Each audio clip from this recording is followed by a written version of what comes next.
안녕하십니까. 파고다 대연 오픽 강사 제니퍼입니다. 오늘은 저랑 같이 오픽 시험의 오리엔테이션 시간 같이 가져보도록 할게요. 오픽 시험은 여러분 아시다시피 영어 말하기 시험입니다. 그죠? 그래서 토익 스피킹이랑 조금 다르게 오픽 시험은 개인 맞춤형 영어 말하기 평가예요. 개인 맞춤형이라는 거는 여러분이 선택하실 수 있는 사항이 많다는 말이거든요. 예를 들어서 저희 시험 형식은 이렇게 돼 있습니다. 오리엔테이션 시간을 별도로 가지실 거예요. 오픽 시험장 들어가시면은. 그래서 20분 동안 오리엔테이션을 가지실 건데 처음에 여러분이 background survey를 하게 되실 거예요. background survey는 뭐냐면 여러분 스스로에 대한 사전 설문조사를 하게 되실 겁니다. 이때 여러분이 고르는 항목들에 따라서 여러분이 받게 되는 질문들이 많이 달라지기 때문에 개인 맞춤형이라고 볼 수 있고요. 또 난이도도 self assessment 시간에 직접 설정하실 수 있으세요. 난이도가 레벨 1에서 레벨 6까지 나뉘어져 있거든요. 그래서 높은 레벨을 고르시면 조금 더 어려운 질문들을 받으실 수 있는 그런 맞춤형입니다. 시험 구성 안내랑 답변 반복 연습도 직접 오픽 시험장에서 해보실 수 있기 때문에 처음 치시는 분들도 부담 없이 들어가실 수 있을 것 같아요. 액츄얼 테스트로 넘어가게 되시면은 40분 동안 시험을 치게 되세요. 40분 안에 모든 답변을 끝내시면 되고요. 20분 만에 끝내실 수도 있고 30분 만에 끝내셔도 괜찮아요. 그래서 40분 안에만 끝내시면 됩니다. 시험은 first session 그리고 second session 이렇게 두 세션으로 나뉘게 되실 텐데요. first session 동안은 여러분이 7문항을 풀게 되실 거예요. 1번 질문은 여러분 그냥 무조건 given 주어진 질문이에요. 자기소개 시간을 가질 거고요. 자기소개는 무조건 그냥 나오는 질문이라고 보시면 될 것 같아요. 자기소개를 제외하고 나머지 6문항이 first session에 있는데 오픽 시험은 세트로 구성이 돼요. 그래서 6문제가 총 2세트입니다. 한 세트당 3문제가 들어가거든요. 그래서 2, 3, 4 한 세트, 5, 6, 7 한 세트 총 2세트를 풀게 돼서 7문항을 풀게 되십니다. 세컨 세션으로 넘어가시기 전에 난이도 재조정 시간이 있어요. 이때 여러분이 앞서 오리엔테이션 때 선택하신 난이도랑 다르게 설정하실 수가 있습니다. 앞에서 내가 레벨 5를 골랐는데 너무 어렵다. 그러면 레벨 4로 조정하실 수 있는 옵션이 주어집니다. 그 다음에 세컨 세션으로 넘어가게 되시면 마찬가지로 세트로 구성된 문항들을 풀어보게 되실 거고요. 총 8문항을 풀게 되실 겁니다. 3세트입니다. 아까 3문제가 한 세트라 그랬는데 왜 8문항일까요? 마지막 14번, 15번은 2문제가 한 세트로 구성이 돼요. 그래서 총 15문제고요. 뒤쪽에서는 3세트 8문항을 풀게 되실 겁니다. 오픽 시험의 레벨은 이렇게 나뉘어져 있어요. 여러분 많이 보고 오셨을 거예요. 그죠? 그래서 오픽 시험에서 보통 저희가 취업이나 뭐 승진이나 하는데 도움이 되는 레벨들은 IM3, IH 정도면 충분합니다. AL까지 목표하시는 분들도 계실 거고요. Novice, Low, Novice, Mid라는 레벨도 있기는 한데 얘네는 잘 나오진 않아요. 그냥 답변만 어느 정도 하시면은 Novice H부터 그 이상을 받게 되실 겁니다. 시험 화면입니다, 여러분. 시험 시간에는 여러분 이 에이바라는 사람이 나에게 계속 문제를 줄 거예요. 문제는 화면에 보이지 않을 거고요. 문제를 에이바가 말로 해줄 거예요. 그래서 듣기 시험이 되겠죠. 듣기로 질문을 들으시고 그에 맞춰서 답변을 준비해 주시면 됩니다. 그래서 문제는 보이지 않고요. 오픽 시험은 일단 총 문항수가 15개입니다. 아까 제가 15개라고 말씀은 드렸는데 여기 보시면 12개에서 15개라고 적혀 있어요. 얘가 여러분이 아까 셀프 어세스먼트에서 고르는 난이도에 따라서 문항수가 달라질 수가 있어요. 예를 들어서 난이도를 뭐 1, 2, 3 이렇게 낮게 설정을 하셨다면은 문제수 자체가 줄어들거든요. 그래서 12개에서 난이도 5나 6를 고르시게 되시면은 총 15문제가 나오게 될 겁니다. 저희는 일단 제 수업은 IH 정도 이상을 목표로 하시는 분들 기준으로 잡기 때문에 15문제를 가지고 저희가 학습을 하도록 할 거예요. 두 번째로 여기 보시면은 원래 플레이 버튼이 있을 거예요. 지금은 리플레이 버튼이 떠 있는데요. 플레이 버튼이 원래 떠 있을 겁니다. 시험 플레이 버튼을 누르시면은 질문을 들으실 수가 있고요. 한번 들으시고 난 다음에 리플레이를 하실 수가 있어요. 이 리플레이 버튼이 뜨게 될 텐데 얘는 5초 뒤에 사라집니다. 그렇기 때문에 5초 안에 반드시 눌러 주셔야지 들으실 수 있고 그 안에 누르지 않으면 바로 레코딩이 시작되니까 꼭 5초 안에 눌러주시도록 해주세요. 이 리플레이 버튼을 누르시는 게 굉장히 중요해요. 아까 말씀드렸다시피 저희가 따로 오픽은 준비 시간도 주어지지 않고 시험 문제도 앞에 보이지가 않아요. 그렇기 때문에 저희가 준비하는 시간이 따로 필요한데 그 시간을 리플레이 하는 동안에 이용하시면 되겠습니다. 리플레이 버튼을 누르시고 두 번째 청취하실 때는 질문을 들으신다기보다는 머릿속으로 순서를 정리해 주시는 게 중요할 것 같아요. 그래서 리플레이 꼭 활용을 해주시고 얘를 누른다고 해서 절대 뭐 불이익이 있거나 이러지 않아요. 저도 실제로 시험장에 들어가면 리플레이 반드시 누르고 그 시간에 머릿속으로 순서 정리해 두거든요. 그래서 여러분도 리플레이 버튼 꼭 눌러주시기를 바라겠습니다. 리플레이 하고 나면은 이제 녹음을 시작하시겠죠. 신호를 주면은 그에 맞춰서 여러분이 답변을 하시면 되는데 녹음이 되고 있다면은 상단에 레코딩 버튼이 뜨고 있을 거예요. 레코딩 버튼 확인하시고 답변을 쭉 해주시면 되겠습니다. 마지막으로 총 응답 시간은 아까 말씀드렸다시피 액츄얼 테스트가 40분이에요. 이 40분은 듣는 시간까지 포함해서 40분이거든요. 그래서 얘네를 분배를 해보면 각 문제당 답변 시간이 한 2분 내로 들어오시면 될 것 같아요. 저희가 뭐 템플릿을 준비하든 답변을 수업 때 준비할 때는 1분에서 1분 30초 정도로 준비를 하게 될 거예요. 왜냐하면 시험장 들어가시면은 여러분이 뭐 생각하는 시간, stutter, 좀 더듬는 시간까지 포함하면은 2분 남짓 나와요. 그렇기 때문에 준비를 하실 때는 1분에서 1분 30초가 적당하다고 보시면 될 것 같아요. 마지막으로 오픽 시험은 재응시 규정이 있습니다. 계속 연달아서 보실 수는 없어요. 25일에 한 번씩 볼 수 있는 시험인데 여러분이 만약에 처음으로 오픽을 응시하시는 분이라면은 처음에는 첫 번째 시험에는 2번 연달아서 보실 수 있으니까 그 부분은 참고해 주시면 좋을 것 같아요.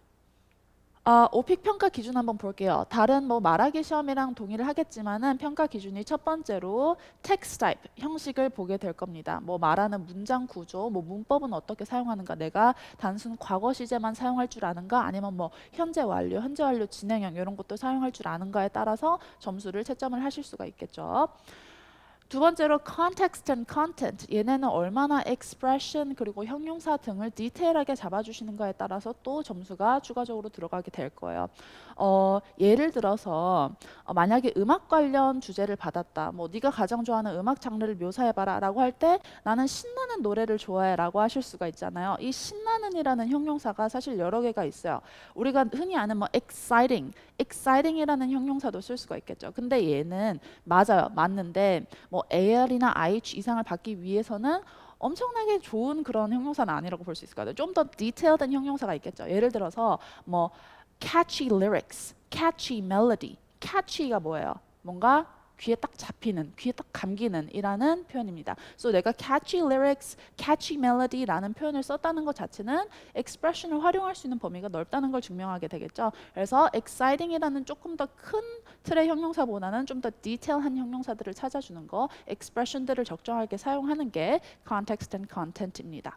세 번째로 task and function. 얘네는 뭐냐면 질문 이해도랑 질문 난이도예요. 뭐 어느 시험이든 마찬가지겠죠.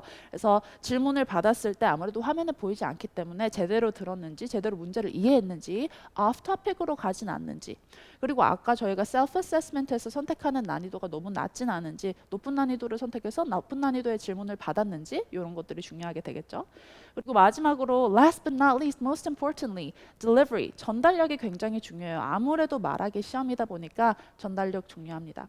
저희가 전달력을 생각할 때 가장 첫 번째로 발음, 당연히 중요하죠. 그렇죠? 발음은 당연히 중요한 거고요. 또 그만큼 중요한 게 강세입니다. 강세. 여러분 얘는 말하기 시험이지 뭐 글을 읽는 시험이 아니에요. 그렇죠? 그래서 좀 강세를 가지면서 운율을 살려서 전달하는 그런 것들이 중요하겠죠. 예시를 한번 볼게요. 어떻게 답변을 해야 조금 더 운율이 산 강세를 넣은 답변일까? 예를 들어서 이게 저의 sample answer이라고 칠게요. 제가 첫 번째 문장을 읽을 건데요. 첫 번째로는 강세를 넣지 않고 발음만 신경 써서 한번 읽어보겠습니다. The three-bedroom apartment that I am currently living in is in an urban area. Okay. So 발음은 괜찮았어요. 발음은 좋죠. 발음은 좋지만 강세가 느껴지지 않아요. 읽는 느낌이 강하게 들고 나한테 얘기해주는 느낌이 좀 들지 않아요. 얘기해주는 느낌은 들기 위해서 강세를 넣어야 합니다. 지금 제가 여기서 지금 하이라이트 친 단어들이 보통 저라면은 강세를 넣을 단어들이에요. 강세를 넣어서 운율을 살려서 한번 읽어보도록 할게요. The three-bedroom apartment that I'm currently living in is in an urban area. So 훨씬 조금 더 뭔가 전달력이 높아졌고 읽는 게 아니라 말하는 느낌이 강하게 들어요. 이 강세를 넣는 게 굉장히 중요합니다. 말하기 시험에서는. 강세를 넣는 포인트들이 있긴 합니다. 여러분들 지금 제가 어디에다가 강세를 넣은 거냐면은 첫 번째로 내용어들에 주로 강세를 넣습니다. 내용어라는 게 뭐냐? 단어들 중에서 중요한 내용을 담고 있는 애들을 내용어라고 불러요.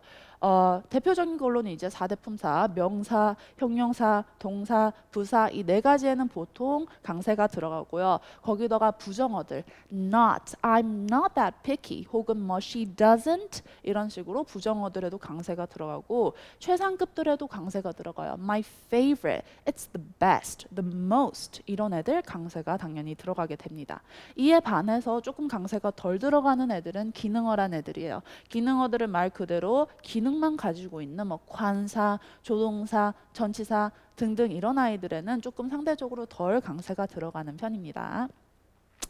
근데 또 내용어가 중요하다고 말씀을 드렸는데 내용어가 연달아서 나올 수도 있잖아요. 그런 경우는 어디다가 강세를 넣어요? 보통 내용어가 연달아서 나올 때는 앞쪽 내용어에 강세가 들어가요. 그래서 예를 들어서 만약에 뭐 형용사 명사가 나왔다. best person, best person. 여기서는 앞에 강세가 들어가요. 앞쪽 내용어에 그죠? tall woman, 키가 큰 여자. tall woman, 이것도 마찬가지로 앞쪽에 강세가 들어가요. tall woman 아니고 tall woman, she's a tall woman 이렇게 들어오죠. 명사도 마찬가지예요. 우리 출장을 의미하는 business trip 할 때도 앞쪽에 강세가 들어올 거예요. 마지막으로 합성어들도 마찬가지입니다. well known, eco-friendly, work-related 이런 애들 앞쪽에 강세가 들어가요. 그래서 대체적으로 앞에 강세가 들어가는데 근데 아닌 애들도 있어요. 저희 왜 단어들 중에 구동사라고 있어요. 구동사라는 거는 이제 두 단어로 이루어진 동사를 의미하는 거예요. 두 단어가 같이 와야지 의미가 완성이 되는 동사. 예를 들어서 우리 흔히 쓰는 work out. 무슨 말이죠? 운동하다라는 거죠. 그렇죠? 일이랑 상관없어요. 운동하다라는 뜻인데 work out 이런 구동사는 뒤쪽에 강세가 들어옵니다. 외식하다라는 의미 eat out 할 때도 마찬가지로 뒤쪽에 강세가 들어올 거예요. 그죠? 근데 또 이게 뭐 get 동사가 있을 때는 무조건 거기다가 강세를 넣어라. make 동사에도 강세가 들어가라. 다시 하다라는 의미의 re가 들어오면 re에 강세를 넣어라. 이런 여러 가지 법칙이 있는데 이걸 다 배우려면 배울 수 있어요. 사실 배울 수는 있지만 저희는 지금 여러분 오픽 시험을 치기 위해서 온 거지 발음 교정을 하기 위해서 온 게 아니잖아요. 그래서 요거를 한 달 안에 혹은 2주 안에 다 학습하기는 조금 어려움이 있을 거예요. 너무너무 많기 때문에. 그래서 여러분 저랑 수업을 하시면서 가장 많이 활용해 주셔야 되는 부분이 숙제 검사, 피드백입니다. 제가 오픈 카톡방을 만들어서 여러분들한테 알려드릴 거예요. 여러분들이 거기에 들어오실 거고 매일매일 숙제를 내드리면은 숙제로 여러분의 템플릿 그리고 거기다가 녹음본까지 보내주실 거예요. 그럼 제가 녹음본도 듣고 아 이거 강세가 자주 좀 실수가 나는데요. 발음을 이렇게 하시는 게 더 좋을 것 같은데요. 하나하나 피드백을 드리도록 할 겁니다. 그렇기 때문에 적극적으로 피드백하는 시간을 활용해 주시길 바랄게요. 자, 그럼 다시 처음으로 넘어가서 시험 안에서 오픽 실시험에서 치게 되는 그 오리엔테이션 시간 한번 볼게요. 거기서 아까 제가 백그라운드 서베이 사전조사 굉장히 중요하다고 말씀드렸어요. 사전조사에서 선택하는 거에 따라서 질문지가 달라진다고 말씀을 드렸어요. 사전조사 예시를 한번 볼게요. 실제 시험장에 가시면 이런 질문들을 받게 될 거예요. 백그라운드 서베이는 말 그대로 나의 백그라운드, 내 배경에 대해서 그들이 설문조사를 하는 거예요. 그래서 그거 그대로 답변을 해주시면 됩니다. 예를 들어서 첫 번째, 귀하는 현재 어느 분야에 종사하고 계십니까? 일하고 계신 분들이 있을 거예요. 그런 분들도 계시지만 저는 일경험 없음이라고 체크해 주시기를 강하게 권장을 드릴게요. 두 번째, 현재 귀하는 학생이십니까? 얘도 마찬가지예요. 여러분들 학생분들 많으실 거지만 일단 아니요라고 체크해 주시기를 권장을 드릴게요.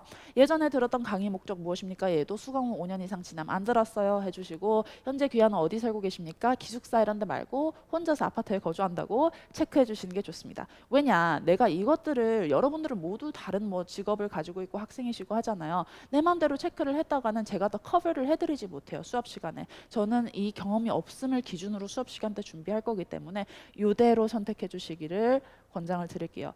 뭐 기숙사 선택해가지고 나오는 질문들에 대해서는 제가 커버를 해드릴 수가 없어요. 그래서 이렇게 선택을 해주시고 아 근데 걱정이 될 수 있는 부분이 그럼 제가 여기서 이렇게 체크를 했는데 답변을 하다가 만약에 아 나 사실 학생인데 어제 학교 가다가 이런 얘기가 나오면 어떡해? 괜찮아요. 그거는 상관이 없어요. 이 백그라운드 서베이는 단순히 나에게 어떤 질문을 줄까, 문제은행에서 어떤 문제를 뽑아줄까 하는 때에 이들이 사용을 하는 거지 뭐 채점자가 얘를 확인하면서 채점을 하진 않거든요. 그렇기 때문에 그런 부분은 신경 쓰지 않으셔도 괜찮습니다. 뒤쪽으로 4번부터 7번까지 또 여러분의 뭐 여가 활동, 뭐 취미, 그리고 뭐 운동, 뭐 여행 이런 것들에 대해서 물어볼 거예요. 여기서 최소 12개를 선택하셔야 되는데 12개를 제가 맞춰서 딱 선택을 해놨어요. 요대로 골라주시는 게 가장 좋아요. 왜냐면은 저는 자체 교재를 사용하는데 제 교재에는 요것들 기준으로 주제들을 선별을 해서 넣어놨어요. 그렇기 때문에 요대로 선택을 해주셔야 시험 문제 유형들을 다 커버를 할 수가 있습니다. 그래서 누구든지 할 수 있는 활동들을 제가 구성을 해놓기는 했어요. 근데 여러분이 아 이건 진짜 아닌데 얘는 한 번도 저는 이런 활동 안 하는데요 싶은 게 있을 수도 있어요. 예를 들어서 뭐 술집에 가기라는 활동을 선택을 해놨는데 뭐 술 알러지가 있으신 분들이 있을 수도 있잖아. 그런 분들은 뭐 한두 개 정도는 빼고 다른 것들을 선택해 주셔도 좋아요. 다른 것들을 선택해 주셔도 좋은데 가장 좋은 거는 일단 저한테 와서 이거를 선택해도 될까요? 라고 확인을 받으시는 게 가장 좋지만 아니라면은 해변 가기 혹은 공원 가기 이런 주제들을 대신 선택해 주시는 것도 좋아요. 왜냐면 이 두 주제는 저희가 어차피 수업 시간 때 돌발 유형으로 준비하는 애들이거든요. 그래서 한두 개 정도는 대체하셔도 괜찮습니다. self-assessment, 아까 난이도도 저희가 직접 조정할 수 있다 그랬어요. 그렇죠? So 난이도 조정하면 이렇게 뜰 텐데요. 레벨 1부터 레벨 6까지 여러분이 선택을 하실 수가 있습니다. 직접 들어보실 수도 있고요. 여러분이 만약에 내가 IHAL 정도의 높은 레벨을 목표하고 있다 하시는 분들은 레벨 5 혹은 6를 선택해 주실 것을 권장드릴게요. 레벨 3, 4 낮은 레벨을 선택했을 때는 일단 질문지가 굉장히 쉬워지고 문항수도 줄어들 수 있어요. 그러면 내가 높은 레벨을 받을 확률이 떨어지겠죠. 그렇죠? So, 5 or 6 선택해 주시고 5를 선택하느냐 6를 선택하느냐는 크게 차이 없어요. 저도 시험장에서 5를 선택하거든요. 그래서 5 정도 선택을 해주시면 되겠습니다. 반면 내가 IM3, IM2 좀 낮은 레벨을 목표하신다면은 뭐 level 3 or 4 골라주셔도 무관합니다. So level 선택 잘 해주시고요. 아까 말씀드렸지만 first session에서 second session으로 넘어갈 때 중간에 난이도 재조정을 하실 수 있는 옵션이 있어요. 그래서 난이도 재조정을 하실 때 이런 식으로 화면이 뜰 거예요. first session과 보다 조금 더 쉬운 질문을 원하십니까? 비슷한 질문을 원하십니까? 더 어려운 질문을 원하십니까? 비슷한 질문을 고르는 게 사실은 제일 좋죠. 이상적이죠. 왜냐면 그러면 이제 제가 안정적으로 문제를 풀고 있다는 뜻이 되기 때문에. 근데 first session에서 아예 듣기가 안 될 정도로 어려웠다 하시면은 더 쉬운 질문 주세요라고 선택을 하실 수가 있습니다. 질문 유형 한번 볼게요. 질문 유형이 굉장히 중요해요. 아까 잠깐 말씀드렸지만 오픽은 세트로 계속 구성이 될 거예요. 그래서 일단 1번 질문은 얘는 그냥 given, 주어진 거예요. 자기소개는 무조건 나올 거고요. 무조건 나오는 질문이기 때문에 저는 수업 때 커버를 하지 않을 거예요. 저 같은 경우는 실시험장에서 얘를 풀지 않습니다. 그냥 스킵합니다. 왜냐면 어차피 얘는 뒤에 애들만 답변하고 얘는 스킵하면 채점되지 않는 애거든요. 그래서 자신 있으신 분들은 스킵하셔도 되고 아니면은 오히려 내가 얘를 잘 준비해서 답변해서 여기서 플러스 점수를 얻겠다 하시는 분들은 직접 작성을 해보시고 틀을 작성해 보셔서 저한테 한번 첨삭을 요청을 하세요. 그럼 제가 자기소개는 첨삭을 해드리도록 하겠습니다. 2번부터 저희 이제 세트로 구성이 될 거예요. 오픽 시험은 15문제가 나올 때 총 5세트로 구성이 될 건데 2, 3, 4 한 세트, 5, 6, 7 한 세트, 8, 9, 10 한 세트, 11, 12, 13, 14, 15 이렇게까지 해서 5개로 구성됩니다. 2번부터 10번까지 나오는 세트들은 보통 이제 뭐 묘사를 해라. 그리고 뭐 경험에 대해서 얘기를 해라. 뭐 변화, 차이에 대해서 언급을 해라. 이런 질문들이 많이 나오고요. 세트라는 게 뭐냐면은 한 주제에 대해서 같은 질문들이 나온다는 거예요. 예를 들어서 2번에서 내가 만약에 음악에 관련된 질문을 받았다. 그럼 세트이기 때문에 자연스럽게 3번, 4번도 음악 관련된 질문들이 나올 거예요. 5번에서 내가 만약에 카페 관련된 질문을 받았다. 그럼 세트이기 때문에 자연스럽게 6번, 7번에서도 카페 관련된 질문들을 받게 되실 겁니다. 그래서 세트로 구성이 되고요. 11번부터 나오는 세트가 조금 특이하긴 해요. 얘가 롤플레이 세트입니다. 11, 12, 13은 롤플레이 세트인데 롤플레이가 뭐예요, 여러분? 말 그대로 상황극이죠. 에이바, 아까 그 시험 문제 주시는 분이 상황을 줄 거예요. 예를 들어서 뭐 네가 친구랑 여행을 가려고 한다. 여행사에 전화해서 여행 상품을 예약을 해봐라 라는 상황을 줄 수 있습니다. 그럼 그에 맞춰서 실제로 전화하는 것처럼 액팅을 하시면 돼요. 예를 들어서 뭐 이렇게 하겠죠. 뭐 Hi there, I'm calling to inquire about some package trips to Australia. I'm planning to go there with my friend this month.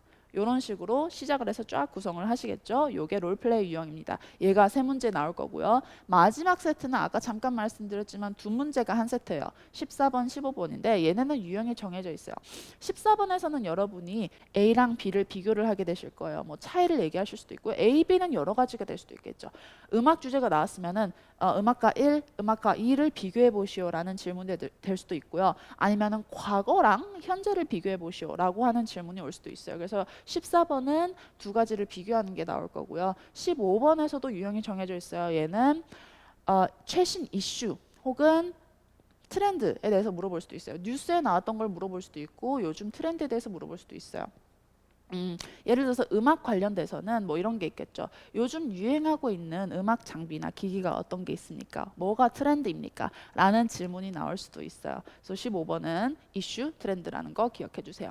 세트가 이렇게 구성되어 있다는 거를 알고 있으면 굉장히 문제 푸실 때 편해요. 그렇죠? 2번에서 나왔던 주제가 3번에 그대로 나올 거니까 2번을 들으면서 3번도 어차피 이 주제겠구나 라고 예상을 하실 수가 있겠죠. 그렇죠?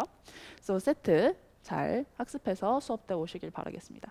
마지막으로 저희 강의 계획 한번 볼게요. 여러분이 선택하는 시간에 따라서 A반에 들어가 계실 수도 있고 B반에 들어가 계실 수도 있어요. 그렇죠? 그래서 A반에 들어오신 분들은 이런 식으로 내려오면서 수업을 하게 되실 거고 B반은 이렇게 내려오시면서 수업을 하게 되실 거예요. 여기 적혀 있는 거는 주제예요. 저희가 어떤 주제를 수업 시간 때 커버를 할 건지이고요. 이 중에서 지금 좀 볼드 처리된 애들이 있어요. 강하게 강조 처리가 된 애들이 있는데 얘네는 저희가 백그라운드 서비스에서 선택하는 선택 유형들이고요. 볼드 처리가 돼 있지 않은 애들은 돌발 주제로 나올 수 있는 돌발 유형들입니다. 그래서 모두 커버를 하게 될 거고 이렇게 다 커버를 하게 되시고 여러분이 백그라운드 서비스 아까 제가 체크한 대로 표기만 해주신다면은 90% 이상 모든 거를 커버하신다고 보시면 될 것 같습니다.